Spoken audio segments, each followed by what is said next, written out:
পরিস্থিতি বলছে এই উত্তেজনা দ্রুতই কমবার নয়, বরং আরও বাড়বে। এ সময় এখন বড় প্রশ্ন হলো, সামরিক শক্তিতে কে এগিয়ে? কারণ যার ঝুলিতে সামরিক শক্তি যতটা শক্তিশালী, সেই এগিয়ে থাকবে এ যুদ্ধে।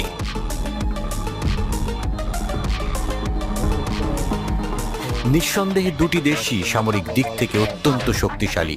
তাই তেহরান তেল আবিব যুদ্ধে জড়ালে এর পরিণতি হবে ভয়ঙ্কর, কারণ দুটি দেশই বিশ্বের সামরিক শক্তিধর দেশের শীর্ষ 20টি দেশের মধ্যে আছে। এ ব্যাপারে কি বলছে গ্লোবাল ফায়ার পাওয়ারের পরিসংখ্যান? এক নজরে তাই দেখে নিন।